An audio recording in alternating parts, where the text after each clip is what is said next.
বিসমিল্লাহির রহমানির রহিম। প্রিয় স্বতন্ত্র ইবতেদায়ী মাদ্রাসার শিক্ষক ভাই বোনেরা, সবার প্রতি আসসালামু আলাইকুম। আশা করি সবাই ভালো আছেন।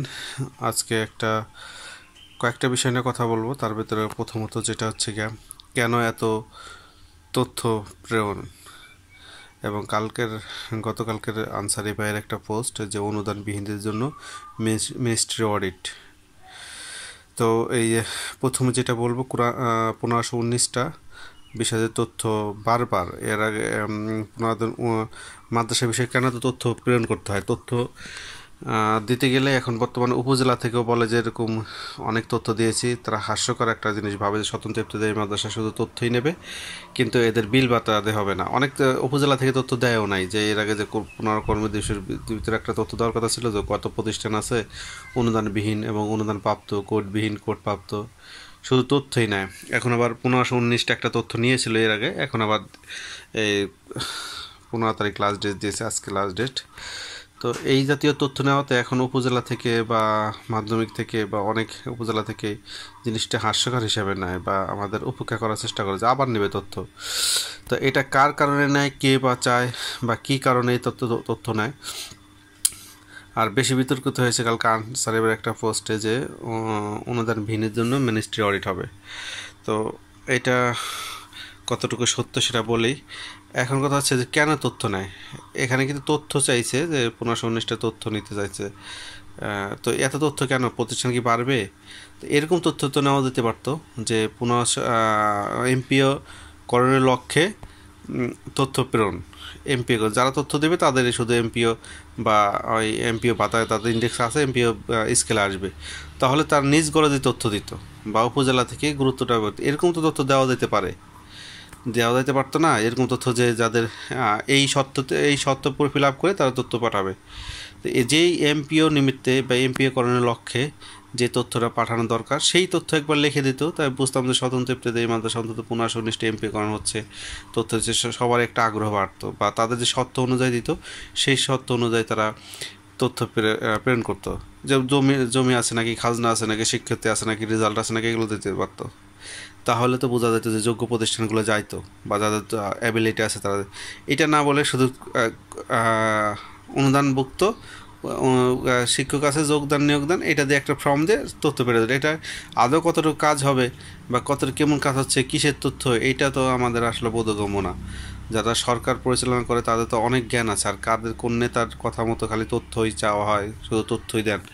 কিসের তথ্য দেবে? সরকারের নখদর্পণে আছে, অবশ্যই তো আছে, কতগুলো প্রতিষ্ঠান আছে, কতগুলো শিক্ষক আছে, অবশ্যই এ থেকে যায়। তারা বেতন তোলে, কে কার অ্যাকাউন্ট অ্যাক্টিভ আছে, কতটুকু পরিস্থিতি অ্যাক্টিভ নাই, সরকার কি দেখতে পারে না? তাদের কি এসে এটার নলেজে নাই? ব্যাঙ্ক অ্যাকাউন্টেতেও তাদেরকে উত্তোলন করে, রেগুলার উত্তোলন করতেছে কারা, প্রয়োজনীয় তথ্য আপডেট দিচ্ছে, এগুলো তো সরকারের কাছে অবশ্যই আছে।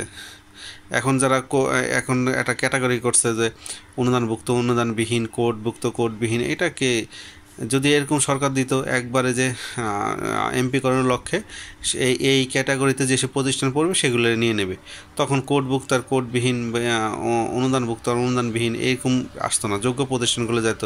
কেন সরকার এটা দিতে পারে না যে প্রতিষ্ঠান আছে কি না আছে এটা যাচাই করার জন্য? কালকে যে টাঙ্গাইলে এক ভাই একটা কথা বললো যে সরকার এটা তো দেখতে পারে যে 3 বছরের রেজাল্ট, অনলাইন ভিত্তিক রেজাল্ট, সেটা তারা বানায় নাই, তারা তো পরীক্ষা দিছে।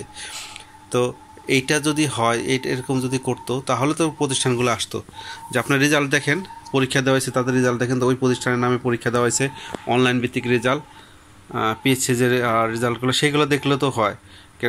কেউ বললো সরকার যে 1519টা প্রতিষ্ঠান নাই, মাঠ জরিপ করে স্টাডি রিপোর্ট হয়, এই জরিপ সেই জরিপ করতে করতে তো স্বতন্ত্র ইবতেদায়ী মাদ্রাসার জীবন শেষ। সরকারের অবশ্যই রোড ম্যাপ সুন্দর থাকা উচিত, যেটা আমাদের এত তথ্য প্রেরণ করলে তো সঠিক তথ্য আসবে না। আর একটা রোড ম্যাপ এমপি করণের লক্ষ্যে যারা তথ্য পাঠাবে, বা যে সরকার যে ক্রাইটেরিয়া দেবে সেই ক্রাইটেরিয়া যারা পড়বে তাদের বেতন করুক, তারপরের বছর আবার অন্যদের করুক, যারা পড়বে না তাদের করবে, যোগ্য হয়ে আসবে। আপনার 3 বছর রেজাল্ট আছে, নবায়ন আছে, জমি আছে, খাজনা খারিজ আছে, শিক্ষার্থী আছে, এমনি পড়াশোনার কক্ষ আছে, হয়তো বা বিল্ডিং নেই, যে যারা প্রাইমারি স্কুল জাতীয়করণ হয়েছে আমরা দেখছি না যে আমাদের এলাকায় কীরকম হয়েছে, কিচ্ছু ছিল না, হঠাৎ করে প্রতিষ্ঠান হয়ে গেছে। গতকাল একটা নিউজ দেখলাম, শিক্ষক 5 জন, ছাত্র 4 জন, এরকম তো প্রাইমারি স্কুলে আছে। তো প্রাইমারি স্কুলের ব্যাপারে কি এত তথ্য নেওয়া হয়েছিল? তো আমাদের নেতৃবৃন্দ কেন এটা মেনে নিচ্ছে, বা এত তথ্য কেন প্রেরণ? আমরা এত উৎসাহ, উপজেলায় গেলে তথ্য দিলে বলে পাঠাবো, আর পাঠায় না। অনেক উপজেলা আপনি দেখেন এর আগে যে কতগুলো প্রতিষ্ঠান আছে তথ্য চাইছে, কয়টা উপজেলায় তথ্য দিছে মিনিস্ট্রি, কত উপজেলায় তথ্য পাঠাইছে সেটাই দেখার বিষয়। কয়েকটি অনেক উপজেলায় তো পাঠায়নি আমার জানা মতে, আমি নিজে জানি। তো এই তথ্যগুলা দিয়ে অত্যন্ত ইফতেদের মাদ্রাসা হাস্যকর একটা পরিস্থিতি পড়ছে, এর সাথে তামাশা ছাড়া আর কিচ্ছু না। সরকার এরকম এমপি করণের লক্ষ্যে একটা তথ্য চাক, সেটা আমরা দেবো। এমপি করণের লক্ষ্যে মিনিস্ট্রি অডিট আসুক, আমরা সেটা ওয়েলকাম জানাবো। এমপি করণের লক্ষ্যে উল্লেখ থাকতে হবে, এমপি করণের লক্ষ্যে কিসের তথ্য, এটা কিসের তথ্য নেবে, কী তথ্য, আমরা কি বেঁচে আছি না মরে আছি গেছে, এই তথ্য নেবে? কিসের তথ্য এগুলা? অনুদানভুক্ত যাদের তথ্য নিচ্ছে এটা কিসের তথ্য? অনুদান পায় না পায় সরকার জানে না? কয়টা প্রতিষ্ঠান আছে, কে কে পরীক্ষা দেওয়া হয়েছে, কে কে বেতন তুলছে, এটা কি জানে না? তাই তাদের এই তথ্য নিতে পারতে এমপি করার লক্ষ্যে এই পেপারস উপজেলায় জমা দেয়, তখনই তো একবার তথ্য চলে গেল সরকারের কাছে। যাদের তথ্য সঠিক আছে তাদের এমপি করে নিক। কেন অনুদানভুক্ত আর অনুদানবিহীন আলাদা করে সবাই একসাথে হবে না? আবার এখন একটা পোস্ট দেখলাম অনুদানবিহীনদের জন্য মিনিস্ট্রি অডিট হবে। অনুদানবিহীনদের জন্য মিনিস্ট্রি, এটা কী ধরনের? যে কোর্টপ্রাপ্ত বা স্বতন্ত্র ইফতেদায়ী মিনিস্ট্রি অডিটের মাধ্যমে এমপি করার লক্ষ্যে মিনিস্ট্রি অডিট হবে, এইটা তো হইতে পারতো। এরকম অডিট হয় না কেন? মিনিস্ট্রি করার এমপি করার লক্ষ্যে মিনিস্ট্রি অডিট হোক, যে অডিট হোক, কিন্তু অডিট হয়ে গেল, তথ্য চলে গেল, জরিপ হয়ে গেল, তথ্য চলে গেল, তারপরে তো কিছু আর হলো না। এর ফলাফলটা কি সেটা তো আমরা জানতে পারি না। স্টাডি রিপোর্ট হলে তার ফলাফল কি? এর আগে কিছুদিন অনুদানভুক্ত অনুদানবিহীন সহ একটা ফর্ম পূরণ করা হলো, কোডভুক্ত কোডবিহীন ফর্ম পূরণ করা হলো, ওটার আপডেট কি? ওইটা তো অনুদানভুক্ত ছিল না, ওইটার আপডেটটা কি? এখন অনুদানভুক্ত আলাদা তথ্য দিচ্ছে, আবার অনুদানবিহীন আলাদা তথ্য দিচ্ছে, মানে তথ্যতে আমাদের মন ভরছে না। এই জন্য তথ্যটাই আগে দিতে হবে। তো মিনিস্ট্রি অডিট যেটা আমি যত জানি যে আনসারে যে পোস্টটা, সেটা হচ্ছে এটা প্রস্তাবাদের দিন হয়তো বা হইতে পারে, নাও হইতে পারে, বা হবে কি না আল্লাহ ভালো জানে। তো এই তথ্য যতদিন যাবে চলবে ততদিন মনে হয় না আমাদের ভাগ্য খুলবে। তো আমরা আশা করি সরকারের কাছে একটা অনুরোধ, বা আমাদের সাধারণ শিক্ষকদের পক্ষে অনুরোধ, অবশ্যই তদন্ত হোক, মিনিস্ট্রি অডিট হোক, সেটা হবে ওএমপিকরণের লক্ষ্যে অথবা জাতীয়করণের লক্ষ্যে। তো নেতৃবৃন্দ এবং সরকারের প্রতি আমাদের কাছে, সরকারের প্রতি এবং নেতৃবৃন্দর কাছে একটাই অনুরোধ, যে আপনার মিনিস্ট্রি অডিট যেই তথ্য, এটা যেন উপরে লেখা থাকে এমপিকরণের লক্ষ্যে বা জাতীয়করণের লক্ষ্যে, বা জাতীয়করণের লক্ষ্যে বা এমপিকরণ আমাদের বেতন ভাতাদি প্রদানের লক্ষ্যে। এইটা যদি হয়, এইভাবে যদি অডিট করা হয়, অবশ্যই আমরা ওয়েলকাম করি। এবং এই অডিট বা এই জরিপ বা এই তথ্য প্রদানের শেষ কোথায় সেটা আমরা জানতে চাই। এবং আমার জানা বা আমার বলা হয়তো বা ভুল হতে পারে, কিন্তু এইটা একটা প্রস্তাবনা। এইভাবে অডিট করলে কেমন হয়, যে এই তথ্য যে দিতে যে ফিল আপ করতে পারবে তার বেতন হবে, বা এই তথ্যের লক্ষ্যে বেতন প্রদানের লক্ষ্যে এই তথ্য দিতে হবে, বা এই ব্যাচ জমা দিতে হবে, এটা করলেই তো হয় মনে হয়। তো এইভাবে আমাদের অডিট করা উচিত, বা আমাদের আবেদন করা উচিত সরকারের কাছে। আমাদের নেতৃবৃন্দ কেন এগুলো মেনে নেয়? আর যদি আমাদের এই যে বেতন ভাতা প্রদানের লক্ষ্যে যে ওয়াদা করা হয়েছিল 28শে জানুয়ারি, সেটা বাস্তবায়নের লক্ষ্যে আমাদের সাধারণ শিক্ষকগণ খুবই হতাশ। আমাদের তেমন কোনো রেজাল্ট পাওয়া যাচ্ছে না, কবে বেতন ভাতা প্রদান হবে এবং কবে এই।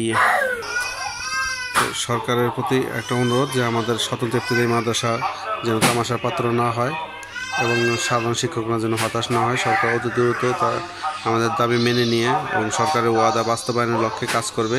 এবং আমাদের নেতৃবৃন্দের প্রতি অনুরোধ, সবাই সোচ্চার জাগ্রত হন। সাধারণ শিক্ষকরা আপনাদের সাথে আছে।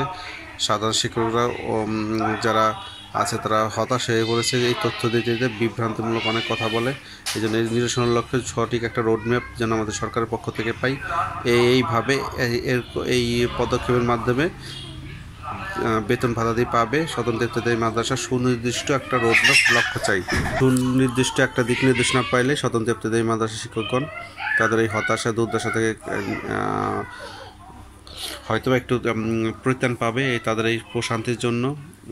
সামনে ঈদ, তারা যেন এই ঈদ দুর্দশা হতাশা নিয়ে ঈদ না কাটায়, এই জন্য সুনির্দিষ্ট একটা রোড ম্যাপ বা সুনির্দিষ্ট একটা পদক্ষেপ আমরা আশা করতেছি। সুনির্দিষ্ট একটা ডেট, ফিক্সড একটা সুনির্দিষ্ট রোড ম্যাপ বা সুনির্দিষ্ট একটা কার্যকলাপের রোড ম্যাপ আমরা দেখতেছি যে এই মাসে এতগুলো প্রতিষ্ঠান বেতন ভাতা দেওয়াতে আসবে, এই মাসে এতগুলো প্রতিষ্ঠান জাতীয়করণ হচ্ছে, বা তাদের এই মাসে এই পদক্ষেপ হবে। এরকম আর সুনির্দিষ্ট পদক্ষেপের জন্য আমাদের সকল নেতৃবৃন্দ একসাথে বসে একটা মিটিং করে এবং মন্ত্রণালয়ের সাথে যোগাযোগ করে আমাদের এরকম একটা পদক্ষেপ নেওয়া উচিত। সুনির্দিষ্টভাবে আমাদের একটা রোডম্যাপ সরকার পক্ষ থেকে দেখ, আমরা যেন নিশ্চিত থাকতে পারি সাধারণ শিক্ষকরা যেন হতাশা থেকে মুক্তি পায়।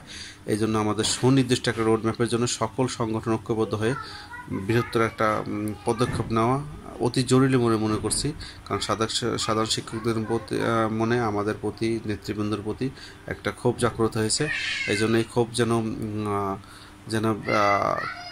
ক্ষোভটা যেন বিশদ আকারে বা ক্ষোভটা যেন অনুরাগ আকারে বা খারাপ পর্যায়ে না যায়, সেই জন্য আমরা চাচ্ছি যে আমাদের নেতৃবৃন্দ অতি দ্রুত একটা পদক্ষেপ নেবে সুনির্দিষ্ট সরকারের কাছে সুনির্দিষ্ট একটা রোডম্যাপ পাওয়ার জন্য, যে আমাদের এই ক্যাটাগরিতে এইভাবে বেতন হবে।